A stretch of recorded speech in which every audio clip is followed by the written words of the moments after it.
തിരഞ്ഞെടുപ്പ് പ്രചരണ രംഗത്തേക്ക് സ്ഥാനാർത്ഥികളെയും മുന്നണികളെയും സജീവമാക്കുമ്പോൾ തുടക്കത്തിലെ കടുത്ത പോരാട്ടം ആരംഭിച്ചിരിക്കുന്നത് സോഷ്യൽ മീഡിയയിലൂടെയാണ്. നവമാധ്യമങ്ങൾ തുറന്നാൽ ഇപ്പോൾ സ്ഥാനാർത്ഥികളുടെ പോസ്റ്ററുകളും റീലുകളും കൊണ്ട് നിറയുകയാണ്.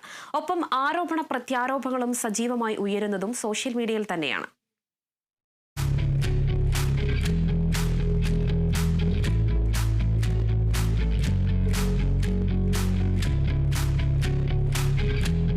തിരഞ്ഞെടുപ്പിന്റെ ചൂടിലേക്ക് മുന്നണികളും രാഷ്ട്രീയ പാർട്ടികളും എത്തിക്കഴിഞ്ഞു. മുൻകാലങ്ങളെ അപേക്ഷിച്ച് ഇത്തവണ കടുത്ത മത്സരത്തിനാണ് കളമൊരുങ്ങുന്നത്.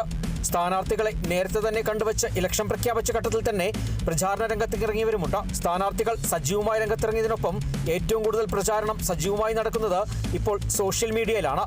നവമാധ്യമങ്ങളിലെ പ്രചാരണത്തിന് ആര് മുന്നിലെന്ന് പറയാൻ കഴിയില്ല. എല്ലാ മുന്നണികളും രാഷ്ട്രീയ പാർട്ടികളും സ്ഥാനാർത്ഥികളുടെ റീലുകളും പോസ്റ്റുകളും പോസ്റ്റ് ചെയ്ത് സോഷ്യൽ മീഡിയയിലും ഇലക്ഷൻ രംഗം ചൂടുപിടിപ്പിച്ചു കഴിഞ്ഞു.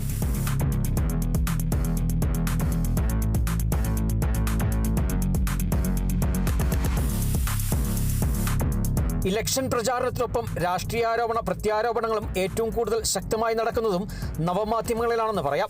രാഷ്ട്രീയ ചുവടും മാറ്റവും കരുനീക്കങ്ങളും നിലപാടുകളും എല്ലാം പരസ്യമായി പറയുന്നിടമായി തിരഞ്ഞെടുപ്പ് കാലത്തെ നവമാധ്യമങ്ങൾ മാറിക്കഴിഞ്ഞു. Kerala vision news, Idukki.